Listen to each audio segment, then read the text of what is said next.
Sekitar tahun 1980-an, Doni Fata sempat ke Amerika untuk belajar musik bisnis. Saat berada di Amerika, Doni sempat bekerja sebagai staf KBRI di Houston, Texas.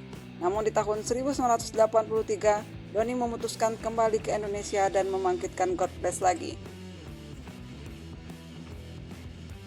Sekembalinya ke Indonesia, majalah Aktuil adalah media yang pertama kali diterima oleh Doni Fata untuk wawancara. Majalah Aktuil adalah nama majalah musik yang terbit pertama kali pada 8 Juli 1967 di Bandung. Berdirinya majalah ini bermula dari ide Denny Sabri, kontributor majalah Discorina. Kontributor majalah Aktuil mulai mewawancarai Doni Fata, mulai dengan pertanyaan apa yang dilakukan Doni ketika di luar negeri, dan selama di luar negeri apakah Doni masih mengikuti perkembangan musik tanah air. Doni menjawab semua pertanyaan itu dengan santai. Menurut Doni, meski dirinya berada di luar, ia tetap mengikuti perkembangan musik di Indonesia. Hampir setiap minggu dirinya mendapatkan kiriman koran ataupun majalah Indonesia. Itu pun semua fasilitas dari KBRI. Sehingga Doni pun tak pernah ketinggalan berita dari tanah air. Doni Fata juga menceritakan bahwa ia sempat mengancam bakal cabut dari God Bless karena masalah peralatan musik. Doni mengungkapkan semua peralatan musik God Bless sejak tahun 1973 hingga 1975 belum pernah diganti. Sound system yang diandalkan kekuatannya pun hanya 4000 watt, sementara Rhoma Irama dengan sonetanya yang dangdut saja bisa punya sound system 2 kali lipat dari God Bless.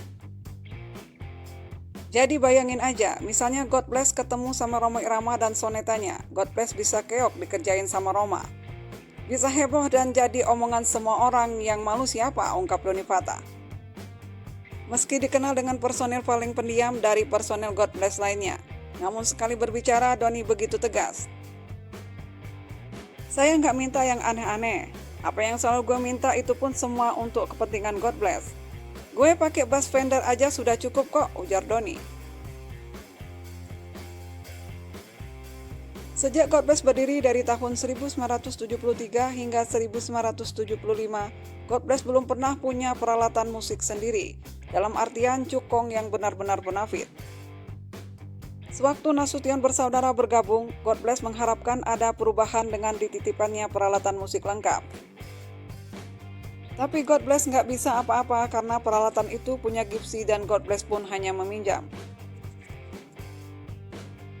Masalah peralatan musik ini rupanya juga memicu Sas Band menuduh God Bless takut diadu satu panggung dengan Sas. Lantaran ketidakhadiran God Bless dalam konser bersama Sas dan Giant Step di Istora Senayan. Para personel Sas Band pun bertanya-tanya mengapa God Bless tidak hadir, padahal Sas Band sudah mengalah kalau God Bless minta tambahan panggung. Menurut Arthur, pendiri Sas Band, dirinya lebih yakin kalau God Bless tidak berani main bersama karena persoalan alat saja. Terutama Doni Fata yang tidak percaya diri kalau main dengan peralatan musik yang lama. Ketidakhadiran God Bless dalam konser bersama Sas karena masalah peralatan musik pun dianggap Sas Band hanya sebagai alasan saja. Kami sendiri tak punya peralatan musik, semuanya disewa dari Lasika. Sas Band pun menganggap God Bless takut satu panggung dengan Sas dan Giant Step. Menurut Arthur, dirinya prihatin dengan God Bless yang mogok main lantaran cukong musiknya tak langsung memenuhi janji memperbaiki peralatan musik. Sas Band pun menganggap God Bless takut satu panggung dengan Sas dan Giant Step. Persoalan klasik tak punya peralatan musik yang memadai juga membuat God Bless batal manggung sebagai band pembuka konser di Purple pada hari pertama. Denny Sabri yang mendampingi rombongan di Purple berusaha meyakinkan manajer di Purple agar mau meminjamkan peralatan musiknya pada God Bless. Namun permintaan itu ditolak mentah-mentah dengan alasan semua peralatan musik sudah disetting dan tak mungkin merubahnya lagi. Alhasil God Bless hanya tampil di hari kedua dengan peralatan musik hasil pinjam dari berbagai pihak. Tak hanya Doni Fata yang mengeluhkan masalah peralatan musik, Ahmad Albar selaku vokalis juga mengeluhkan masalah ini.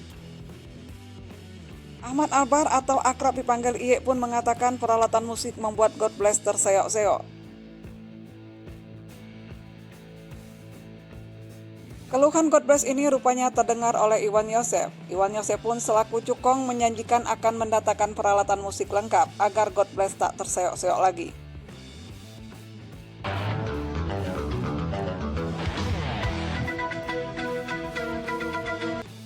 Akhirnya God Bless pun girang bukan kepalang lantaran permintaan peralatan musik terbarunya datang.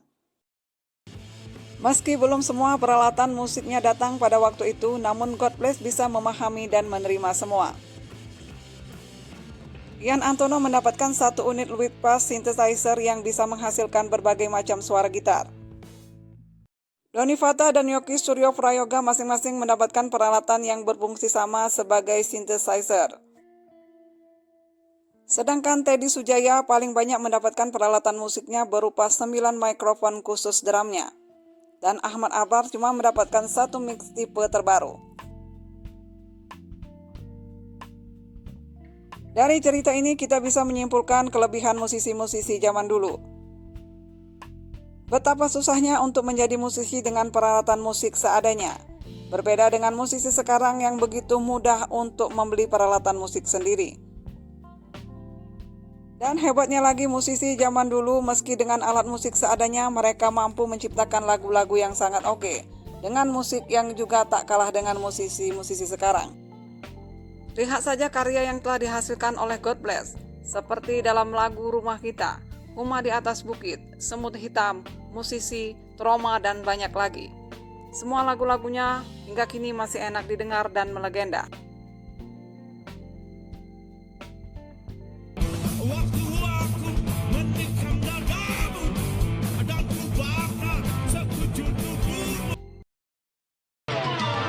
Kita kepentingan raga indah, oh damai di hati. Meski terseok-seok di awal karir, Doni Fata bersama rekannya di God Bless mampu bertahan dalam industri musik tanah air.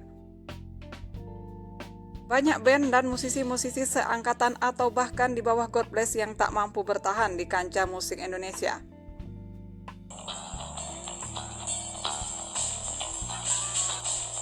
Meski usia tak muda lagi, namun Doni Fata dan rekannya masih aktif bermusik hingga kini.